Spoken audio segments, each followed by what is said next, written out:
Two rookie officers spotted a black man walking alone down the quiet street. They burst out laughing. "Holy hell!" one of them exclaimed. "A black man in Maple Ridge, Officer Derek Harlan, killed the engine." Opportunity had arrived early. He stepped out, flashlight aimed like a weapon. "Hey, the black guy, hands up. This is where millionaires live, not people who look like you." Officer Travis Quinn stopped a few paces back, raising both hands. The older man kept his voice steady. "Good evening, officers. I live here, 4512 Maple Drive." Derek howled with disbelief. "He says he lives here, a black man in Maple Ridge." He stepped closer. "ID now, or I will assume you are exactly what you look like, a thug in the wrong neighborhood." "I left my wallet at the restaurant." "Of course you did." Derek laughed. Another broke black man with an excuse. 200 yards away, Chief Isabella Vargas dropped her champagne glass. The city's top cop saw everything through the window. She kicked off her heels and started running. Who was Julian Prescott? The two rookies standing in front of him had no idea. They saw an older black man in casual clothes. They saw a target. They saw an easy arrest to brag about later. They did not see decades on the federal appeals court. They did not see more than 10,000 cases decided. They did not see the judge other judges called when they needed advice. Julian Prescott had sent corrupt officers to prison. He had overturned wrongful convictions that stole years from innocent men. He had written opinions that changed the course of American law. Years earlier, he had ruled on a landmark police accountability case. The decision proved controversial. Police unions hated him. But the ruling changed department policy in a dozen states, bringing new training, new oversight, and new consequences for misconduct. The two officers standing in front of him right now, Derek Harlan and Travis Quinn, had been trained under the very policies his ruling created. They were about to violate every single one. Tonight, Julian Prescott did not look like a federal judge. He wore a polo shirt, khakis, and comfortable loafers. He had left his anniversary dinner only minutes earlier at Lombardi's on Main Street, the best Italian food in the city. Lillian had looked beautiful in her blue dress. Decades of marriage, and he still could not believe she had chosen him. She took the car home. He wanted to walk. 15 minutes through the quiet streets to clear his head and enjoy the summer air. His wallet sat on his restaurant table, forgotten in the good bang hugs with the owner who knew them by name. His phone rested on the kitchen counter at home. He wanted one night unplugged, one night without emails, one night without case files. One night. That was all he asked for. Now, two rookie officers stood between him and his front door, 50 feet away. The house he had owned for a quarter of a century. The house where he had raised his son Nathaniel. The house where his grandchildren visited every Sunday. Meanwhile, Chief Isabella Vargas sprinted through the darkness. She was the first Latina police chief in the city's history, nearly 3 decades on the force. She had started as a patrol officer and worked her way up through every rank: detective, sergeant, lieutenant, captain, deputy chief, and finally the top job. It had not been easy. The department had not been kind to women or to Latinas. She had fought for every promotion and bled for every opportunity. Years earlier, when she was still a sergeant, she had testified in a civil rights case. Her own department tried to silence her. Her own colleagues threatened her career, but she told the truth anyway. One judge believed her. One judge saw through the lies and the intimidation. Julian Prescott. He ruled in her favor, saved her career, and made it possible for her to become who she was today. She had never forgotten his face, and she had just recognized it through that window 200 yards away, being harassed by 2 of her own officers, her lungs already burned. Her bare feet slapped against the pavement. Blood from a cut on her heel left a trail behind her. She did not know if she would make it in time, but she knew one thing with absolute certainty. Those two rookies had no idea what they had started. Derek Harlan circled Julian Prescott like a shark that smelled blood in the water. He was enjoying this. You could hear it in his voice, the swagger, the confidence, the absolute certainty that he was in control. So let me get this straight, Grandpa. Derek shone his flashlight directly into Julian's eyes. You are telling me with a straight face that you live in Maple Ridge in a $1 million house, and you just happen to forget your wallet at some fancy restaurant. Julian kept his hands raised and kept his voice level. That is correct, officer. Lombardi's on Main Street. The owner's name is Antonio Bianchi. I have known him for years. You can call him. He will confirm everything. Call him. Derek snorted. You hear that, Travis? He wants me to make phone calls to verify that some random black guy actually lives in the richest neighborhood in the city. Travis Quinn laughed from his position near the patrol car. He had not stopped recording since they pulled up. His phone captured everything. Maybe he is the help, Travis offered. You know, gardener or something. Pool boy, one of those. Is that it? Derek stepped even closer.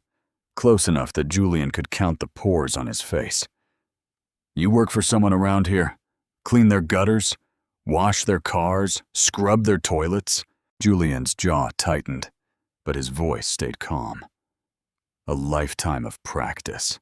A lifetime of encounters. Just like this one. In stores, in restaurants, on sidewalks, in parking lots. Every black man in America knew this dance. I am a resident of this neighborhood, officer. I have paid property taxes here for decades.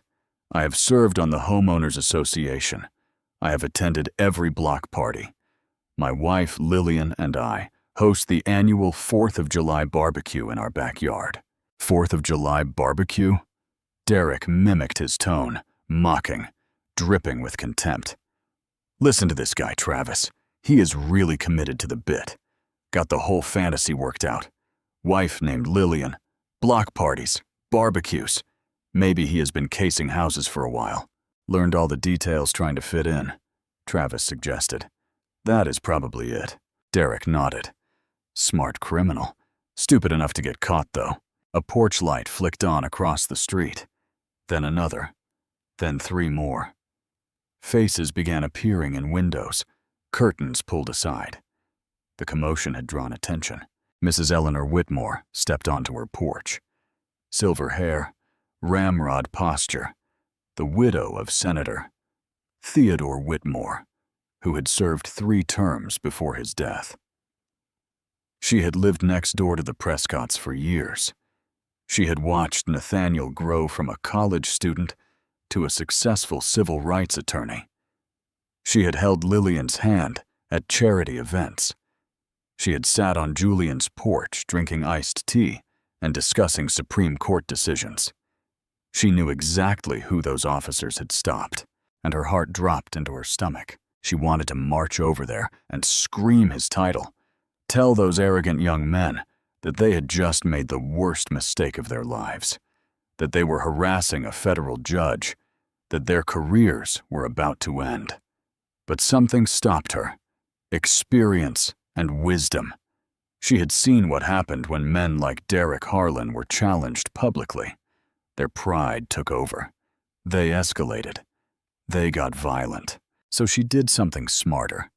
She pulled out her phone, held it up, made sure they could see the red recording light, and she waited. Because through her window, she had seen Chief Isabella Vargas sprinting from the Harrington house. Help was coming. Eleanor just needed to buy time. Back on the sidewalk, Derek was getting impatient. He reached for his radio. Unit 52, this is Officer Harlan. I've got a suspicious individual on Maple Drive. Black male, mid-60s was, no identification, refusing to cooperate with lawful orders. Requesting backup. Refusing to cooperate. Julian had answered every question calmly and completely. He had offered to provide his name, his address, his social security number. He had offered to walk them to his house 50 feet away.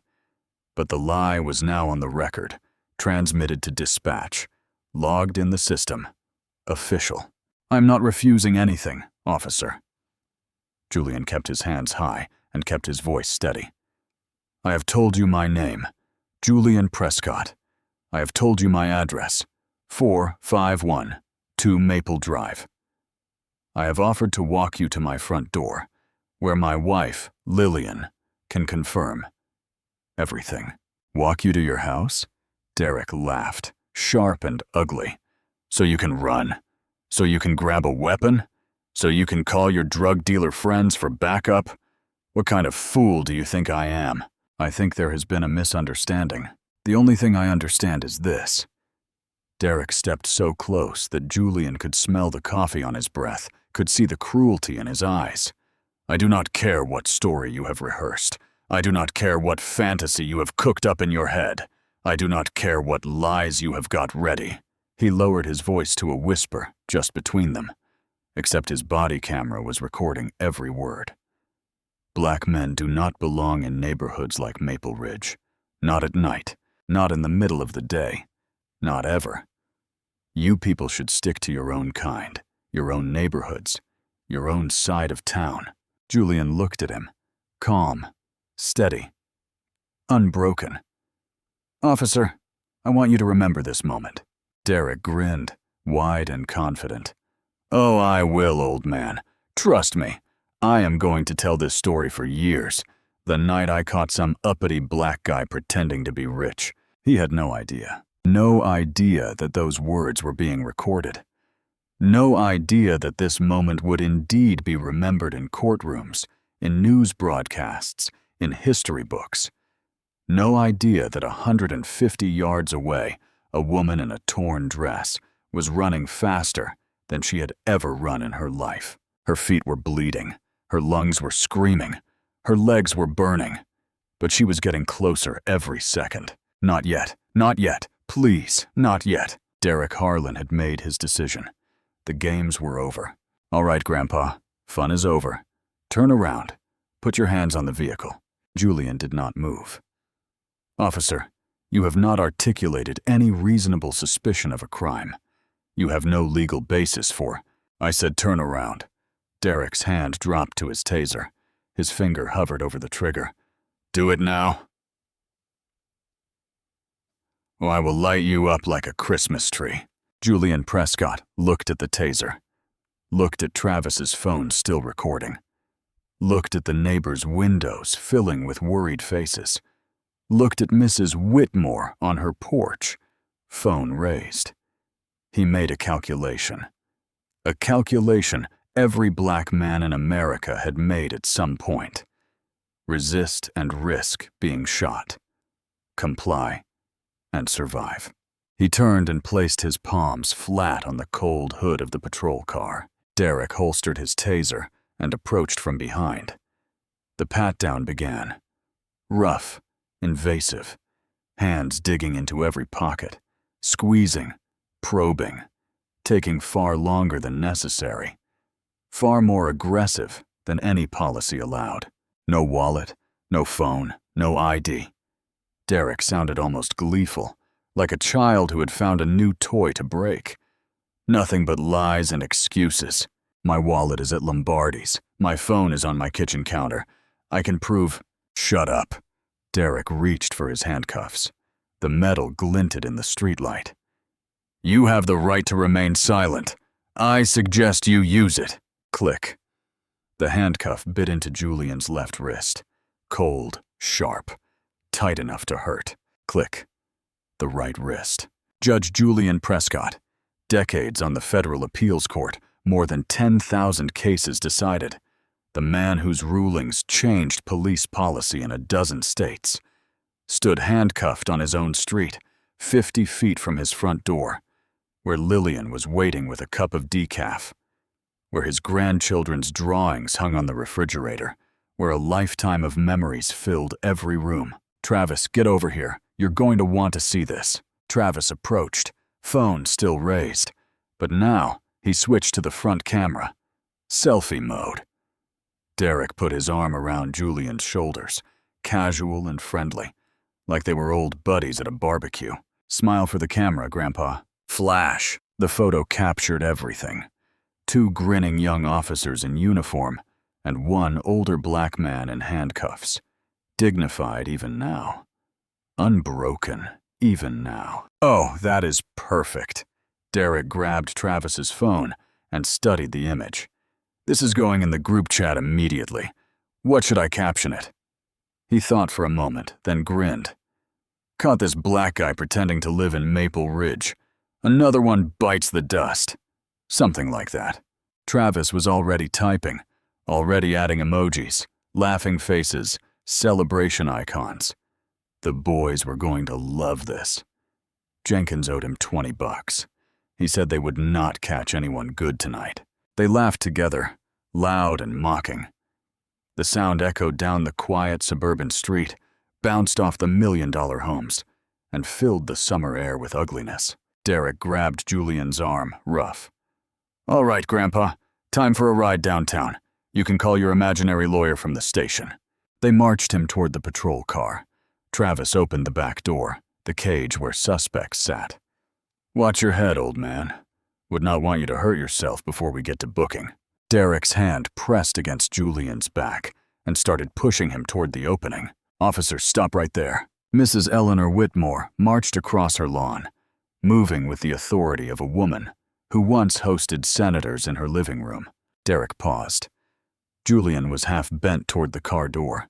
Ma'am, this is police business. Step back, or I will arrest you for obstruction. That man is my neighbor. I have known him for years. His name is Julian Prescott, and he lives in that house right there. She pointed. The white colonial with blue shutters, 50 feet away, porch light on, front door visible. Derek did not even look. Lady, everyone in rich neighborhoods knows everyone. That does not prove anything. He could be the help. He could be a stalker. He could be casing houses. He is not a criminal. You are making a terrible mistake. A mistake you will regret for the rest of your career. The only mistake I see is some old woman who does not know when to mind her own business. Derek turned back to Julian and pushed harder. In you go. But Eleanor was not finished. Through the corner of her eye, she saw a movement. A figure sprinting down the street, bare feet, torn dress, getting closer with every second. She had to stall just a little longer. Officer, I am not finished speaking with you. I demand your badge number. I demand your supervisor's contact information. I am recording this entire interaction, and I will be filing a formal complaint. Derek groaned loudly and theatrically. Jesus Christ! Travis, deal with this crazy old bat. Do not you dare call me that. And do not you dare touch me. I am Eleanor Whitmore, widow of Senator Theodore Whitmore, and I will have your badge before sunrise. 100 yards away, 75-50. Chief Isabella Vargas saw everything. The patrol car, the open door, Julian being forced inside. 30 yards. Her lungs were empty. Her legs were finished. Her feet left bloody prints on the concrete, but she kept running. 20 yards. Derek's hand pressed Julian's head down toward the doorframe. 10 yards. She filled her lungs with everything she had left. Chief Isabella Vargas had never run so fast in her entire life. Not in academy training, not in foot pursuits, not in any emergency in nearly 3 decades on the force. Her bare feet pounded the pavement. Something sharp sliced her heel early. Glass, maybe, or a jagged stone. Blood trailed behind her with every step. She did not feel it. She did not care. There was no room in her mind for pain. Her dress tore at the hem, the expensive fabric she bought for Chief Harrington's retirement party. Ruined. It did not matter. 150 yards. She could see them now, the flashing lights of the patrol car, 2 officers in uniform, someone standing between them with hands raised. No, not standing anymore. Being pushed toward the car. It was him. She was certain now. Julian Prescott. The judge who saved her career. The judge who believed her when no one else did. The judge who made it possible for her to become who she was today.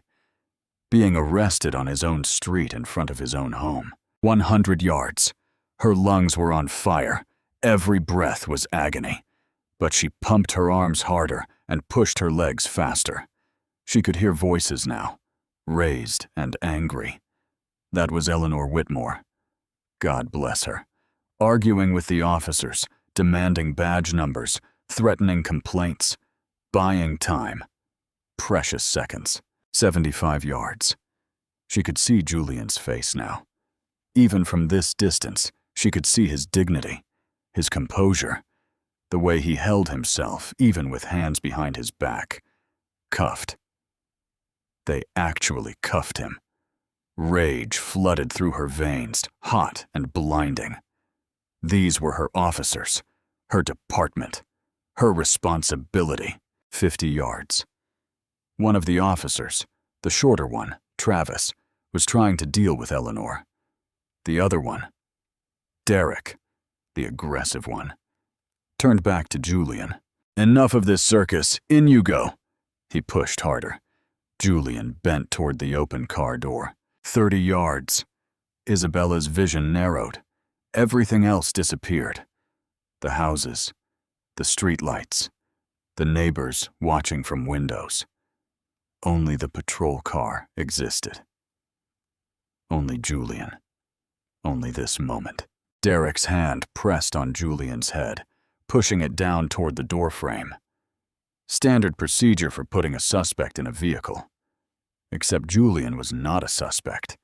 He was a victim. 20 yards. She could see Derek's face now. Young, arrogant, grinning, enjoying every second of this. He had no idea. Julian's head was inches from the doorframe. One more second, and he would disappear inside. One more second, and the door would close. One more second, and they would drive away. 10 yards. Isabella's feet were screaming. Her legs were finished. Her lungs were empty. But she filled them anyway. Everything she had. Every year on the force.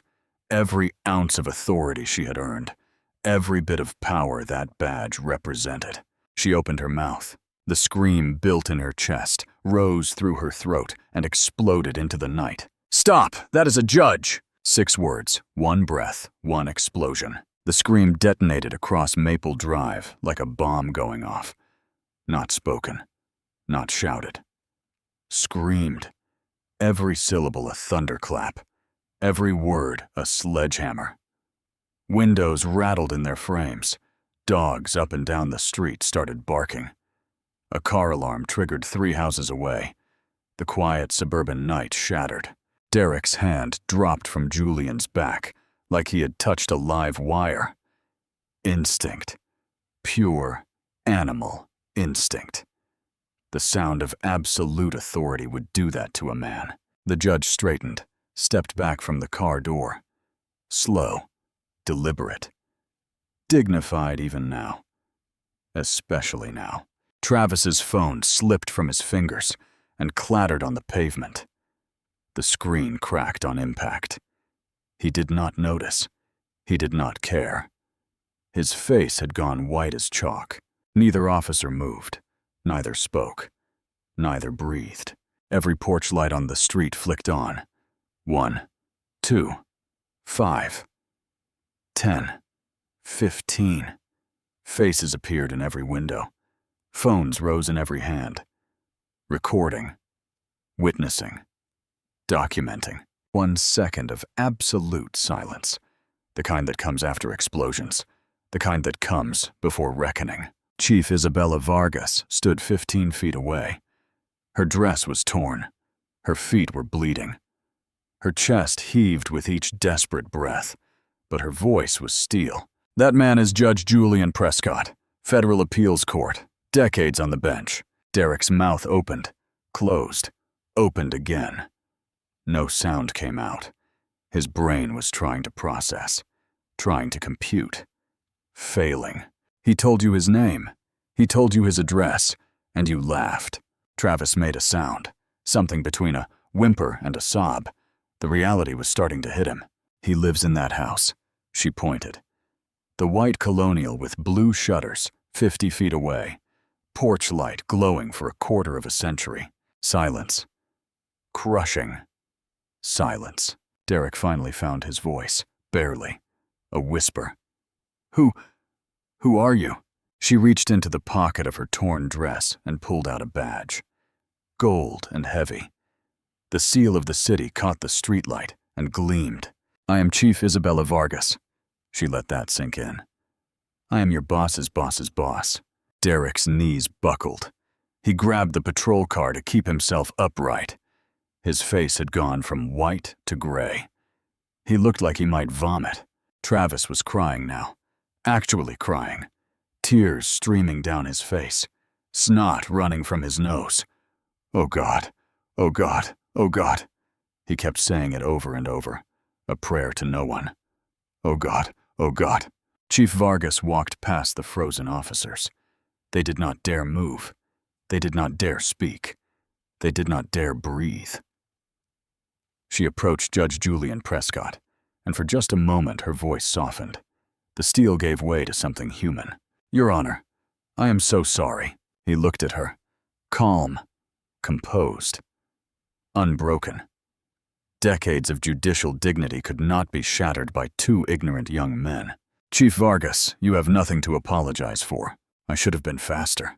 You were exactly fast enough. He glanced at the open car door, the cage he almost disappeared into. 1 second later, and I would have been inside that vehicle, driven to a station, processed like a common criminal, photographed, fingerprinted.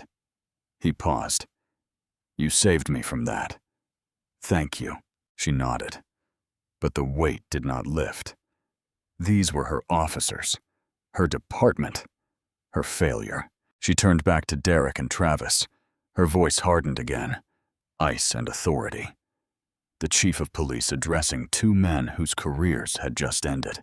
Get those cuffs off him, now. Derek's hands shook so badly he could barely function. He reached for his keys. Dropped them. Picked them up. Dropped them again. The cuffs. Now. Chief Vargas's voice could cut through concrete. He finally managed to grip the key, walked toward Judge Prescott. His legs felt like rubber. His vision was swimming. This could not be happening. This could not be real. But it was. Click. The handcuff on the left wrist released. Click. The right wrist. Judge Julian Prescott brought his hands forward and rubbed his wrist slowly. Red marks were already forming. Welts from metal that was too tight, applied by hands that were too rough. He stood straight, shoulders back, head high. Thank you, Chief Vargas. I'm sorry it took me so long, Your Honor. You arrived at exactly the right moment. I will not forget it. Chief Vargas turned to face her officers.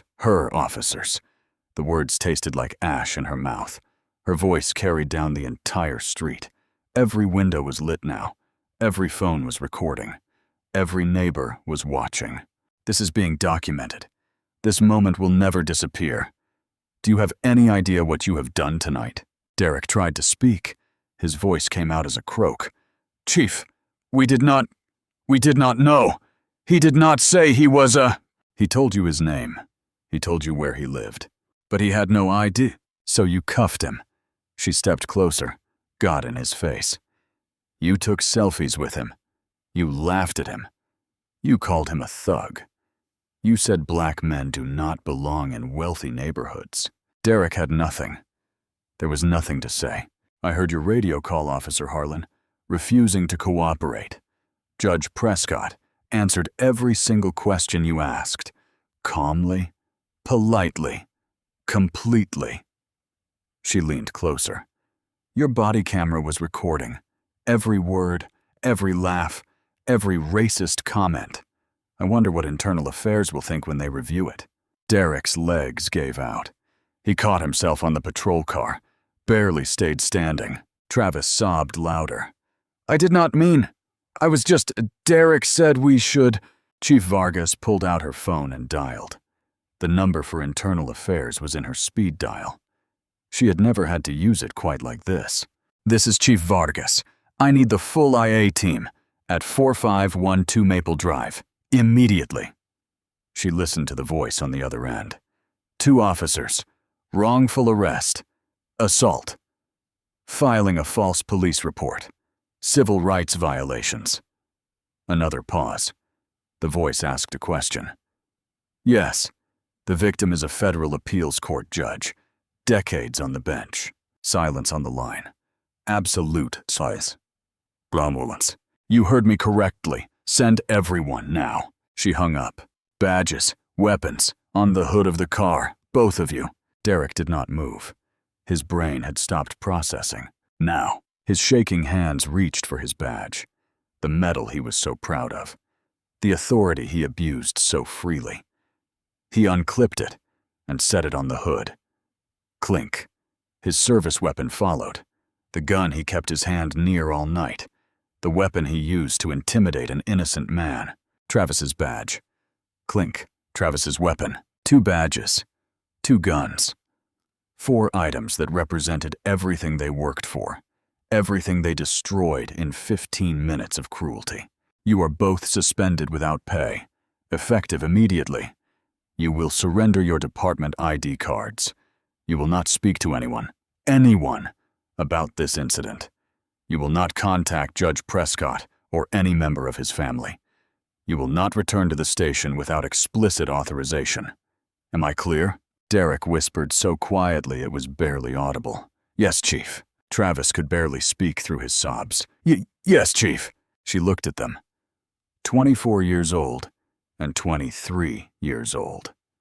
14 months on the force and 9 months on the force. Careers over. Futures destroyed.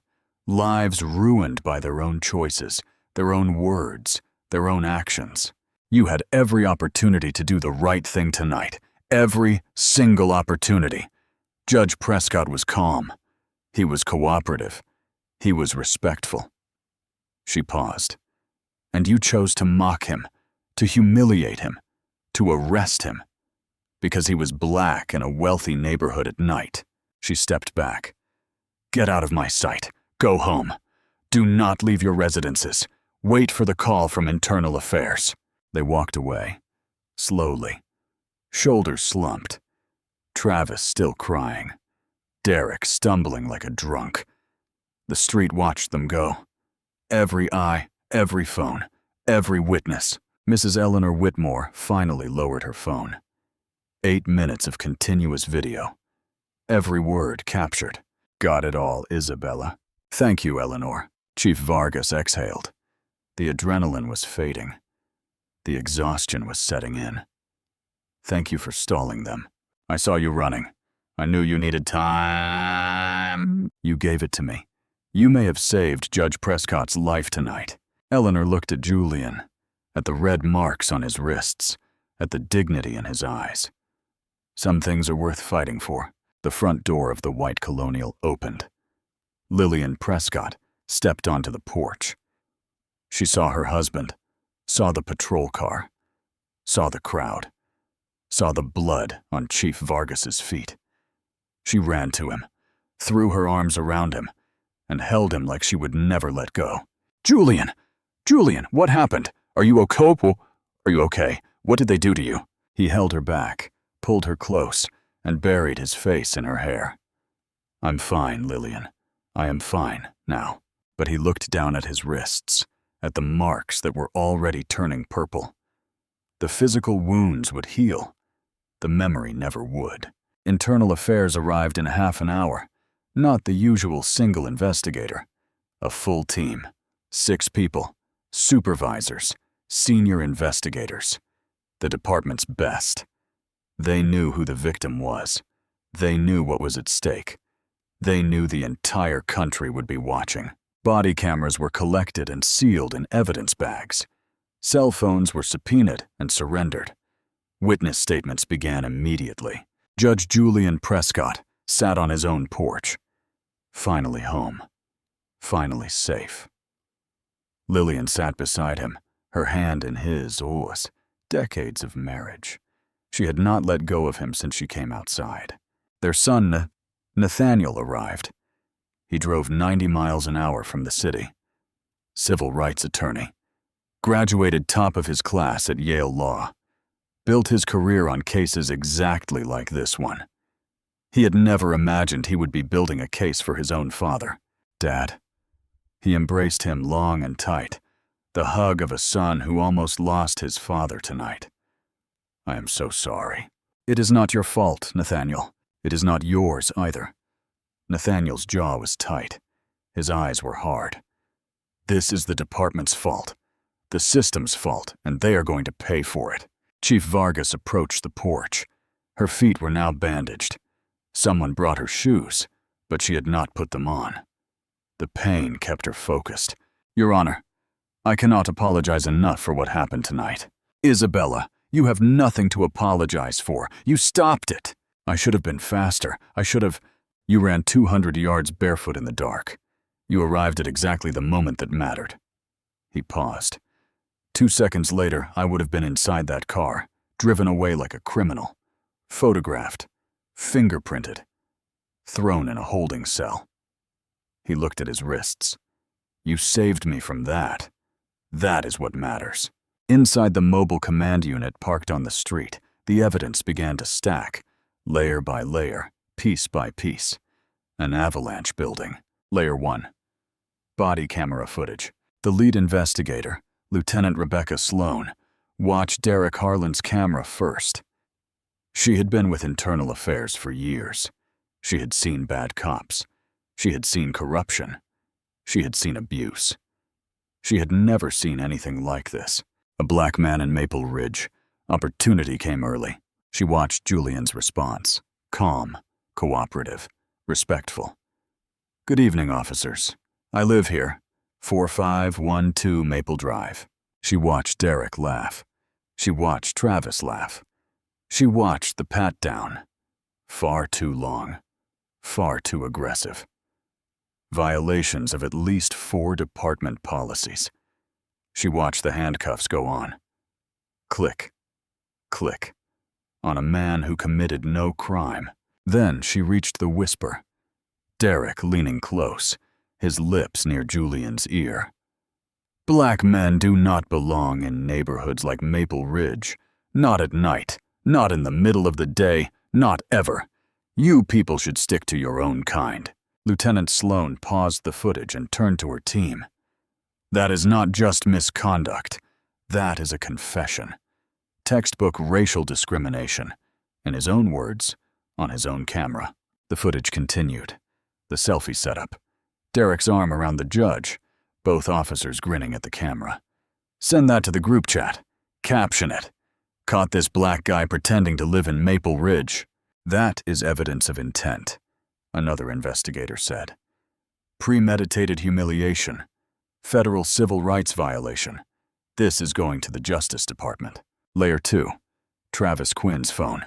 His phone was unlocked within minutes. The password was his birthday. Of course it was. The group chat was right there. Open. Unhidden.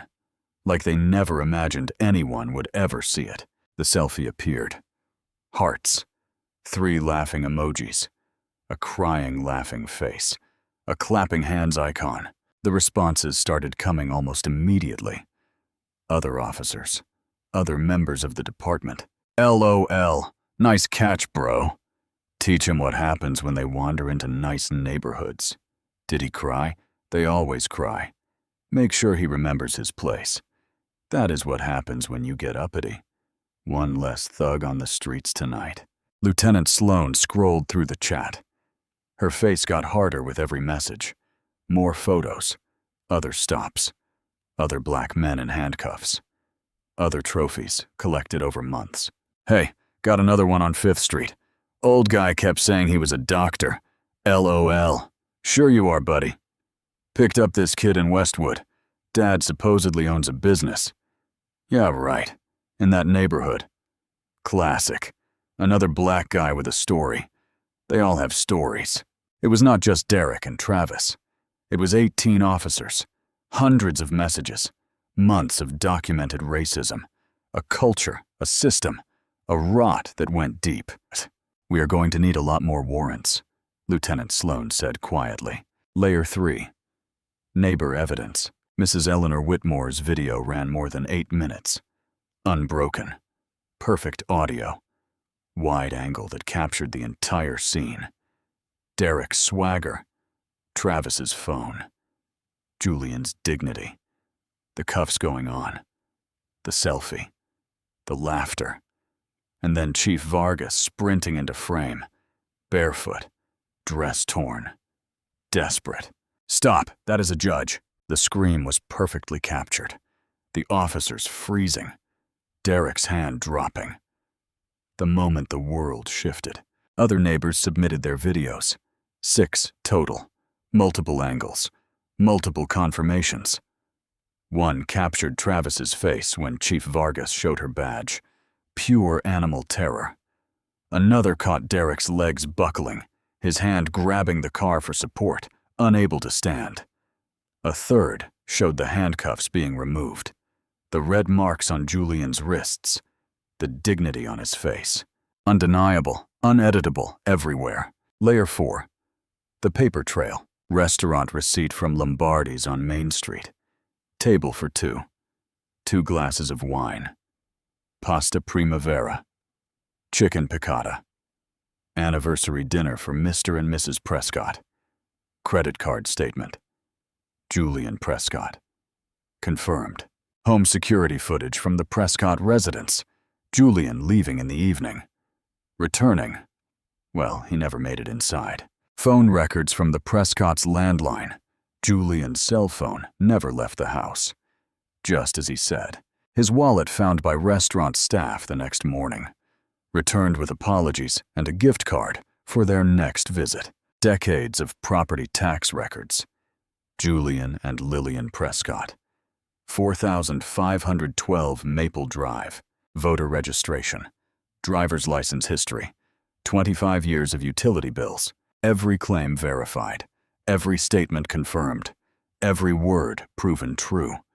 And every word Derek spoke proven to be a lie. By midnight, someone leaked. In the age of social media, secrets do not keep. By morning, it was national news. Federal judge arrested in front of own home. Rookie cops laughed. Took selfies during wrongful arrest. Police chief sprints 200 yards barefoot to stop arrest. "Stop! That is a judge!" The video went viral. The footage spread like wildfire. 15 million views by midday, 30 million by evening, 50 million by the next morning. The selfie was everywhere. 2 grinning young officers with their arms around a dignified man in handcuffs. The image that would define this case. The image that would end their careers. The image that would change the department forever. Derek's face was identified within hours. Travis's face shortly after. Names released by evening news. Their social media accounts went private. Far too late. Screenshots were everywhere. The group chat exploded across the internet. News organizations published excerpts. Legal analysts dissected every message. Civil rights groups demanded investigations. 18 officers in that conversation. Hundreds of racist messages. Photos of other victims. A pattern of abuse stretching back months. Internal Affairs expanded the investigation. 6 more officers suspended within 48 hours. More suspensions coming. The police union attempted damage control. Their spokesman faced a wall of cameras and microphones. This was an isolated incident involving a small number of officers who do not represent. A reporter cut him off. There are 18 officers in that group chat, hundreds of messages celebrating discrimination, dozens of photos of black citizens in handcuffs being mocked. How exactly is that isolated? The spokesman opened his mouth, closed it, opened it again. No answer. There was no answer. Chief Isabella Vargas held a press conference the next morning. She stood at a podium with the American flag behind her, the city seal beside her, the weight of the moment on her shoulders. What happened to Judge Julian Prescott was a disgrace, A failure. A betrayal of everything this badge represents. She paused and looked directly into the cameras. But it was not an isolated incident. It was a symptom, a disease we allowed to grow, a culture we failed to eradicate. Her voice hardened. That ends now, today, this moment. She outlined new policies, new training, new oversight, new consequences. Zero tolerance. And she meant it. Monday morning, City Hall steps. Chief Isabella Vargas faced a forest of microphones. Cameras flashed from every angle. The entire nation watched. Officers Derek Harlan and Travis Quinn have been terminated from this department. She let the words hang in the air. They face charges including assault, false imprisonment, filing a false police report, and federal civil rights violations. The case has been referred to the United States Department of Justice for additional charges. Reporters shouted questions. She ignored them. 6 additional officers have been suspended pending investigation into the group chat that celebrated discriminatory conduct. More suspensions are expected. She gripped the podium, knuckles white. This department has zero tolerance for racism, zero tolerance for abuse of power, zero tolerance for betraying the public trust. These are not just words. These are policies, and they will be enforced. A reporter pushed through the crowd. Chief Vargas, can you describe what you personally witnessed that night? She paused. The memory rushed back. The sprint, the scream, the horror on Derek's face when he realized what he had done. I watched 2 officers humiliate a man who has dedicated decades of his life to justice. They laughed at him. They mocked him. They took photographs with him in handcuffs. They called him a thug. They said black men do not belong in wealthy neighborhoods. Her voice cracked, just barely, just for a moment.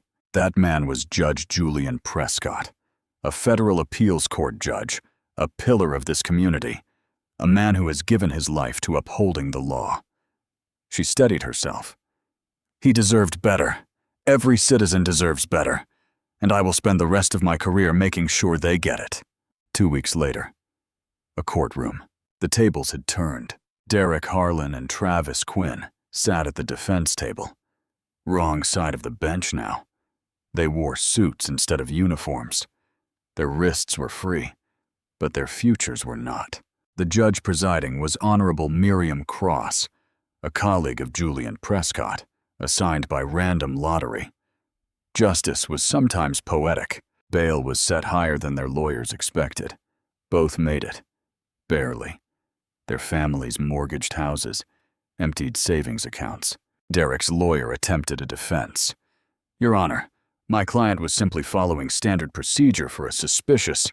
Judge Cross cut him off, cold and final. What procedure includes taking selfies with a restrained suspect? What procedure includes calling a citizen a thug because of his skin color? What procedure includes posting photographs to a group chat to mock and humiliate? She leaned forward. Save your arguments for trial, counselor, because I have seen the body camera footage. So has the entire world. Nathaniel Prescott filed the civil lawsuit 3 days later. Federal court. Civil rights violations. He stood before reporters outside the courthouse, tall and composed, his father's dignity. This lawsuit is not about money. It never was. This is about change. He held up a photograph, the selfie, his father in handcuffs, 2 grinning officers. My father spent decades upholding the law, decades defending the Constitution, decades sending corrupt officers to prison and freeing innocent men. He folded the photograph carefully. One night, 50 feet from his own front door, the law failed him. The system he dedicated his life to failed him. His voice hardened. We are going to make sure it never fails anyone else. 1 month later, community town hall. Standing room only. People lined up outside an hour before the doors opened. Judge Julian Prescott took the stage. The room fell absolutely silent. Every seat filled. Every eye. Eye on him. He stood at the podium, calm and dignified. The same man who stood on that sidewalk with his hands raised. I have been asked many times over the past few weeks what I want from all of this. Pause. I do not want revenge. I do not want those young men's lives destroyed, though they very nearly destroyed a piece of mine. Silence. What I want is simple. He leaned into the microphone. I want the next 62-year-old black man walking home at night to make it to his front door, unmolested, unquestioned, safe. Someone in the crowd started crying. I want the next officer who sees him to pause, to think, to see a citizen, a neighbor, a father, a grandfather, a human being. His voice filled the room. Not a suspect, not a threat, not a target. He straightened. That is what I want. That is what we all deserve. The standing ovation lasted 5 minutes. 6 months later. Evening. Maple Drive. The same street. The same quiet suburban beauty. Judge Julian Prescott walked home alone, enjoying the warmth of a summer night. The streetlights hummed overhead. Crickets sang in the hedges. The same sounds as that night, but different now. Softer. Somehow safer. A patrol car approached and slowed. Julian tensed, just for a moment. A lifetime of conditioning did not disappear overnight. The body remembered even when the mind tried to forget. But the window rolled down and a young face appeared. New officer. New uniform. New generation. Evening, Judge Prescott. He blinked. You know who I am? Everyone does, sir. She smiled. Genuine. Warm. Respectful. I just wanted to say thank you. Thank you for what? For how you handled it. The whole thing. My entire academy class studied your case. We watched the footage. We analyzed what went wrong. What should have happened differently. She paused. You taught us what dignity looks like, what patience looks like, what real justice looks like, even when the system fails you, even when the people who should protect you become the threat. Julian studied her face. Young.